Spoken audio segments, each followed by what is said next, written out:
오디션 프로그램들이 굉장히 이제 많이 성행하죠. 여기 들어봐도 저기 들어봐도 다 이제 노래하고 평가하고 춤추고 평가하고 연기하고 평가하고 모델 이렇게 워킹하고 평가하고 뭐 이런 이야기들 계속 나옵니다.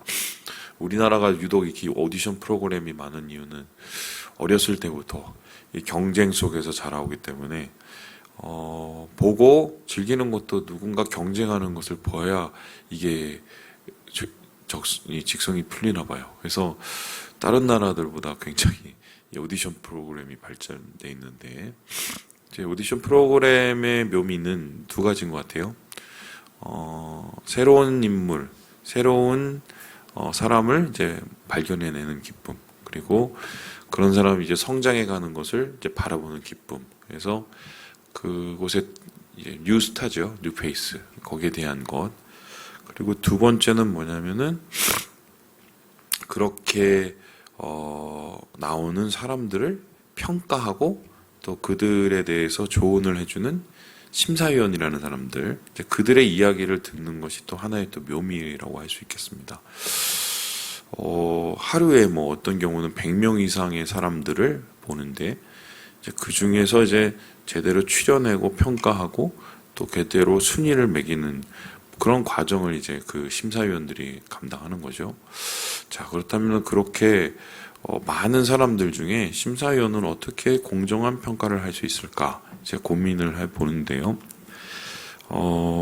얼마 전에 제가 한 프로그램에서 그 심사위원 했던 사람들이 이렇게 나왔는데 어떻게 심사를 하는지 얘기를 들었습니다. 근데 참 의외로 재미가 있었어요. 뭐냐면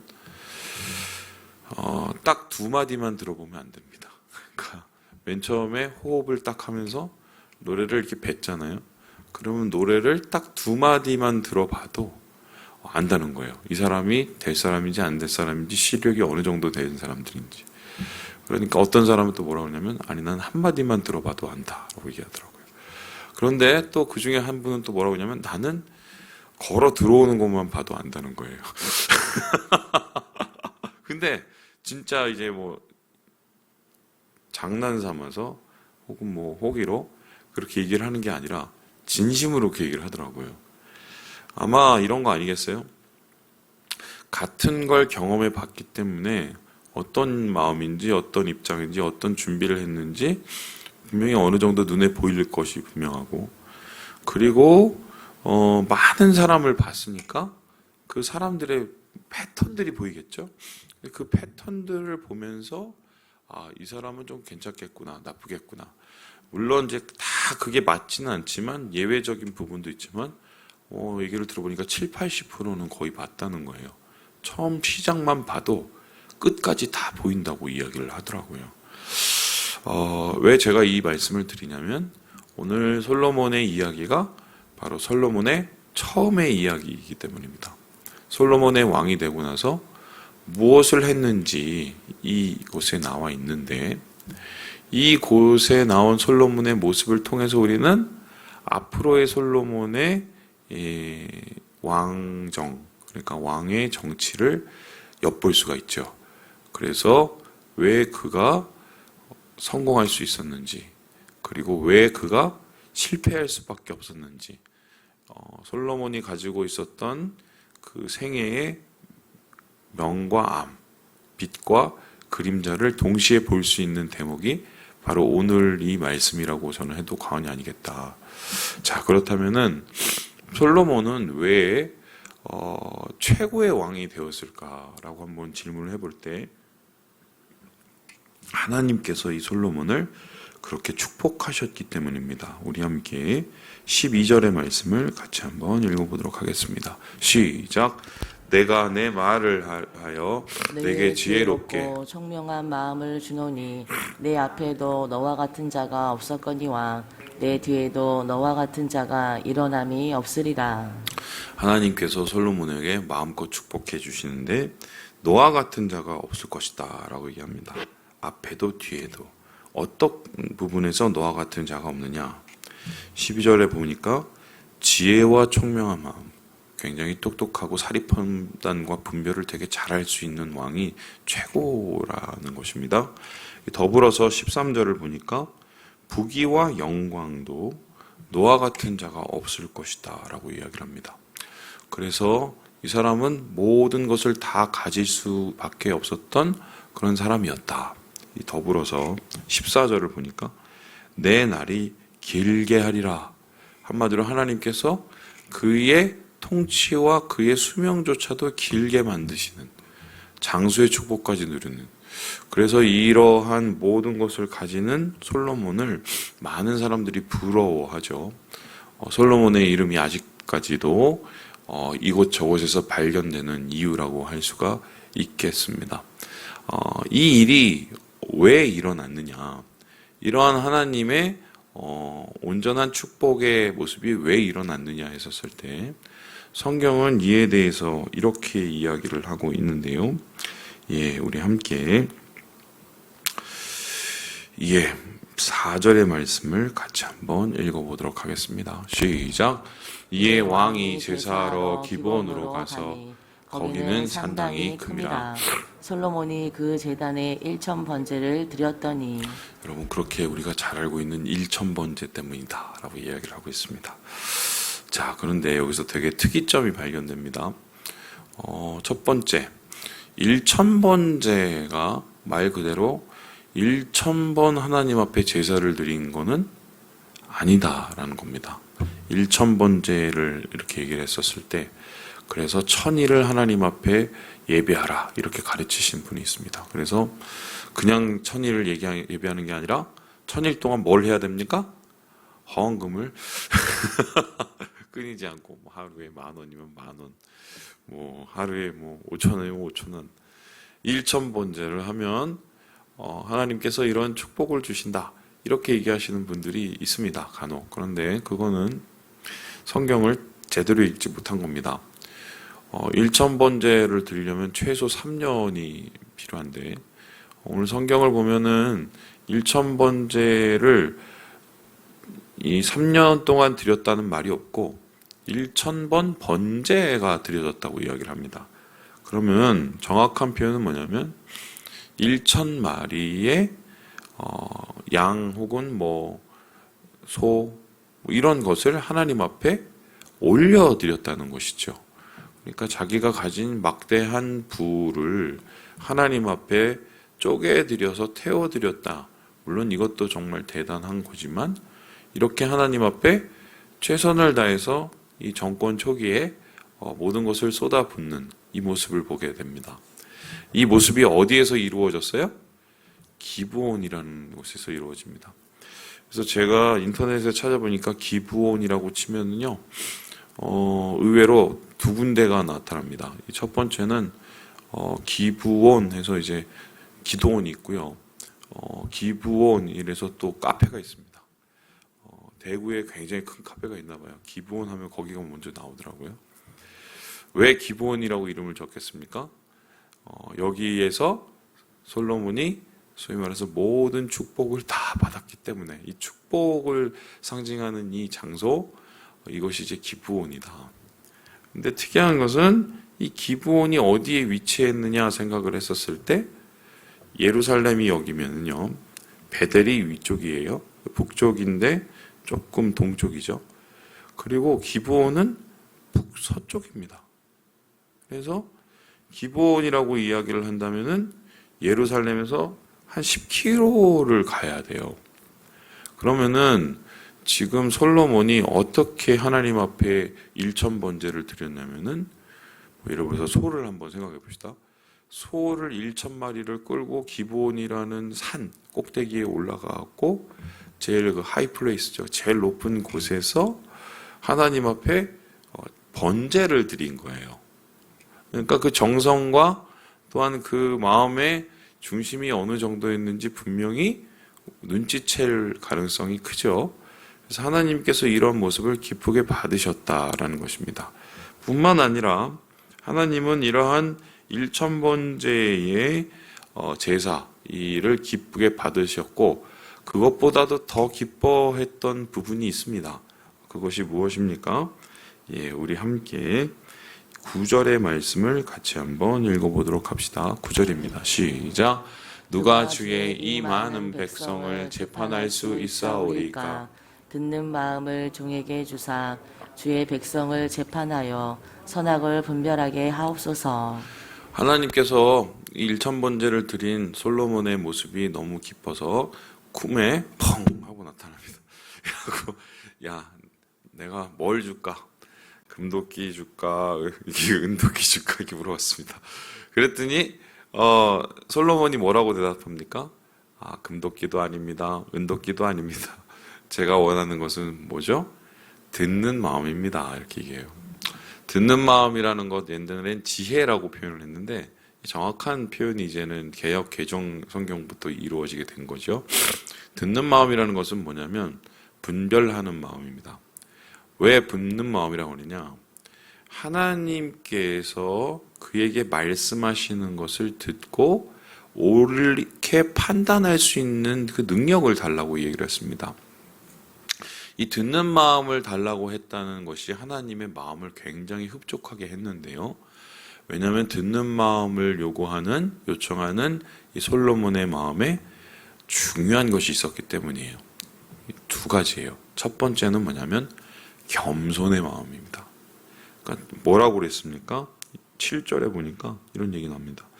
종은 작은 아이라 출입할 줄을 알지 못하고 저는 아버지의 뒤를 이어서 왕이 되긴 했지만 아직까지 잘 못합니다. 저는 작은 사람입니다. 저는 지혜가 없습니다. 그래서 아버지처럼 잘할 자신도 없습니다. 자기가 굉장히 하나님 앞에 낮아진 마음, 겸손한 마음으로 엎드려졌다는 것을 알 수 있습니다. 그러니 하나님, 주님의 마음을 들을 수 있도록 주님의 지혜를 깨달아 알 수 있도록 그 듣는 마음을 주십시오 라고 요구를 했습니다. 겸손의 마음이죠. 그리고 듣는 마음이란 말 속에 숨어있는 더 중요한 마음이 있습니다. 뭐냐면요, 바로 사랑의 마음입니다. 오늘 하나님께서 이렇게 얘기를 하시는데요, 11절에 이렇게 얘기합니다. 네가 장수를 위해서도 구하지 않고 부를 위해서도 구하지 않고 복수를 위해서도 구하지 않고 오직 뭐를 듣고요? 송사를 듣고 뭐를 어떻게 해요? 분별하는 지혜를 구하였다. 송사를 듣고 분별한다라는 것은 무엇입니까? 왕이라는 것은 재판을 해야 되거든요. 사법부적 역할을 하죠.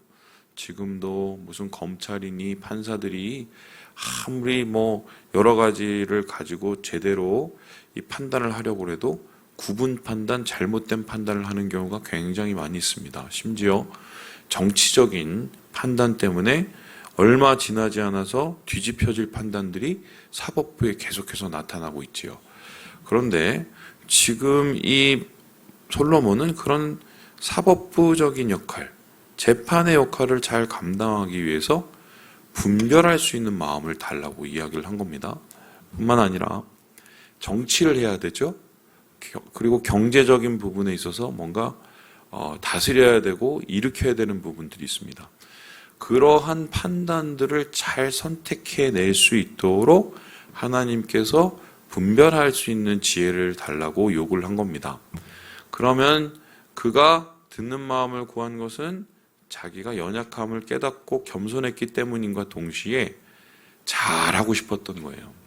뭐를 잘하고 싶었습니까?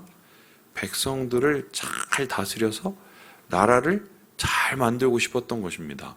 그래서 백성들을 잘 살게 해주고 싶었던 거예요. 하나님의 나라를 잘 세우고 싶었던 겁니다. 그래서 하나님께서는 네가 너를 위해서 구하지 않고 모두를 위해서 구했구나. 영혼들을 위해서 구했구나. 백성들을 위해서 구했구나. 나는 그게 너무 마음에 든다. 그의 마음 속에 있는 공익적인 사랑을 하나님께서는 높이 사신 겁니다. 그래서 하나님께서 그 겸손과 사랑의 마음을 보시고는 네가 구하는 듣는 마음도 주겠고 그 지혜와 더불어서 부도 주겠고 건강도 주겠고 또 뿐만 아니라 너의 이 모든 것에 영예와 영화를 주겠다고 약속하신 앞으로의 이 솔로몬의 모습이 얼마나 이 모든 왕 중에 영광스러운 왕이 될지를 하나님께서 지금 확인해 주시는 그 이야기가 오늘 말씀의 이야기입니다. 얼마나 좋아요. 그렇죠? 이 지혜를 담기 위해서 오죽했으면 그 구스 여왕이죠. 스바 여왕까지 찾아와서 솔로몬의 지혜를 시험할 정도였다. 그러니까 얼마나 대단했는지를 엿볼 수 있는 기회입니다. 자, 여기까지 하고 말씀을 마쳤으면 좋겠는데, 그런데 특이하지 않습니까? 뭐가 특이합니까? 여러분, 메시아죠? 메시아를 생각하면 메시아는 왕입니다. 예수님 시대 때 사람들이 메시아를 원했습니다. 메시아는 뭐냐면 무너진 유대를 다시 세우는 왕입니다. 그래서 예수 그리스도를 메시아로 봤어요. 회복하는 왕. 그런데 메시아라고 그랬을 때 보통 그 당시에 사람들은 떠오르는 사람이 있었습니다. 그 사람이 누굽니까? 솔로몬이 아니에요. 신기하잖아요? 이스라엘 역사상 가장 영예롭고 영화로운 왕은 누구였다고요? 솔로몬이었는데도 사람들은 그때의 그 영광, 그때의 그 나라, 그때의 하나님의 그 능력, 그것을 떠오를 때 솔로몬을 이야기하지 않습니다. 누구 얘기를 합니까? 다윗을 얘기합니다. 사실 궁전 지어지고 그리고 하나님 성전 지어지고 뿐만 아니라 국경이 완성되는 것은, 견고해지는 것은 솔로몬 때였습니다. 그러면 다윗 때는 아직 국가의 것들이 완전히 다 정비되지 않은 상황이었어요.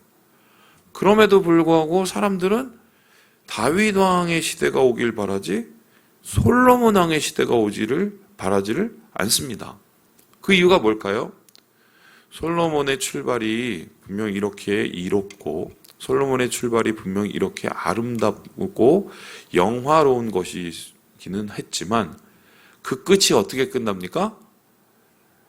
매우 부적절하게 끝났기 때문입니다. 어떻게 끝나죠? 왕궁에 소위 말해서 우상들이 드글드글하고, 어떻게 끝납니까? 하도 노역을 많이 시켜서 백성들이 막 너무 힘들어하고, 그죠? 그리고 자식을 잘못 교육시켜서 나라를 어떻게 해요? 두 쪽으로 쪼개는 그 이유가 바로 솔로몬 때 거의 다 일어났기 때문입니다. 자, 그러면 아니 이렇게 하나님께서 축복을 해주시고 최고의 왕으로 세워주신다고 이렇게까지 해주셨는데 왜 그런 일이 일어날 수밖에 없었는가? 우리는 궁금하게 됩니다. 제가 앞에서 말씀드렸어요. 처음 걸어 들어오는 것만 봐도 안다는 거예요. 겸손과 사랑의 마음을 보면서 이 사람이 얼마나 영화로울지를 우리는 예상했지만 오늘 말씀 속에는 그림자도 동시에 등장합니다. 자, 그러면 그 그림자가 무엇일까요? 두 가지인데요. 우리 빨리 보겠습니다. 1절 말씀을 같이 한번 보겠습니다. 시작. 솔로몬이 애굽의 왕 바로와 더불어 혼인 관계를 맺어 그의 딸을 맞이하고 다윗성에 데려다가 두고 자기의 왕궁과 여호와의 성전과 예루살렘 주의 성의 공사가 끝나기를 기다리니라. 결혼 얘기가 나옵니다. 누구랑 결혼합니까? 바로의 딸. 바로의 딸과 결혼하는 거는 우리로 따지면 조선시대의 왕이 중국에 있는 그 황제의 딸하고 결혼하는 거와 똑같습니다. 그러니까 나라를 좀 견고하게 하기 위해서였고, 그리고 인정받았기 때문에 바로의 딸을 보내준 것이지요. 이것을 통해서 외교를 강화하고 뭔가 정치적인 안녕을 꾀한 게 분명합니다. 그런데 이것은 사실 하나님이 원하시는 방법이 아니었습니다. 이 이후에 계속적으로 열왕기에 나오는 하나님께서 말씀하시는 부분이 있습니다. 심지어는 유대의 말까지, 유대 망할 때도 하나님이 그 얘기를 계속했습니다. 뭔지 아세요? 애굽을 의지하지 말라. 결과적으로 하나님 말고 다른 것을 의지했고, 그러기 위해서 이런저런 나라들과 이런 정혼을 하고, 그렇게 해서 정혼을 해서 온 여인들이 어떻게 합니까? 그 자신만 온 게 아니라 우상까지 다 데리고 옵니다. 그리고 그때 데려온 다 우상들이 어떻게 해요? 이스라엘을 온통 다 엉망진창으로 만들어 버립니다. 처음에 걸어오는 게 보이죠? 두 번째는 바로 이건데요. 우리 함께 우리 2절의 말씀을 같이 한번 읽어보도록 하겠습니다. 2절입니다. 시작. 그때까지 여호와의 이름을 위하여 성전을 아직 건축하지 아니하였으므로 백성들이 산당에서 제사하며 산당 제사입니다. 심지어는 기브온이라는 것도 거기에 하나님의 무슨 성막이 있거나 하나님의 법궤가 있었던 게 아니라 그냥 산당, 높은 곳이었어요. 높은 곳에서 예배를 드리는 이유는 뭐 아무래도 가깝게 느껴지니까 그런 게 아니겠습니까? 그런데 이곳은 어떤 곳이냐면 정확하게 말하면 그 전에 가나안 사람들이 거기에서 바알한테 분향하던 곳이었습니다. 그러면 이때까지 산당 제사가 그럼 나쁜 것이었는가 해봤을 때 정확하게 표현을 한다면은 성전이 지어지고 나서 그때부터는 사실 이제 산당 제사가 금해지죠. 정확하게 산당이 나쁜 이 예배의 모델이 되고 하나님께서는 이스라엘에서 한 곳에서 예배를 드리려고만 했습니다. 그게 예루살렘 성전이 되는 거죠. 그런데 흥미로운 것은 이러한 산당 제사가 없어지지 않았다는 거예요. 그러니까 사실 이 기브온이라는 곳이 축복의 장소가 되지만 나중에는 어떤 장소가 되냐? 타락과 저주의 장소로 변합니다. 그러니까 이 초반에 하나님께서 기쁘시게 받으시고 축복을 하시긴 하지만 불안한 면이 되게 많았던 거예요. 그래서 저는 오늘 말씀을 보면서 그렇게 얘기를 하고 마치고 싶어요.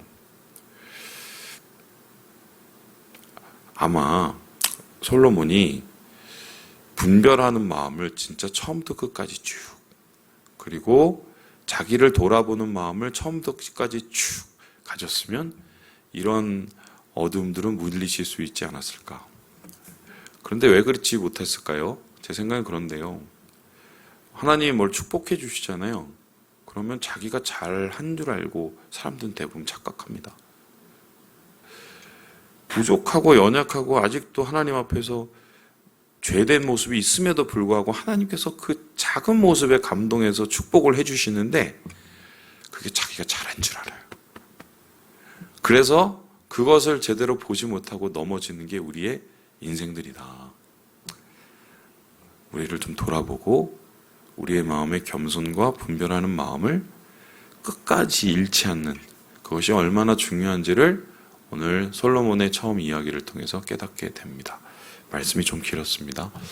우리 사랑하는 여러분, 축복과 저주 사이에 우리가 있다는 것을 기억하시고 하나님의 축복받는 자로 마지막까지 은혜 가운데 거하시는 오늘 하루 되시길 주님의 이름으로 축원합니다.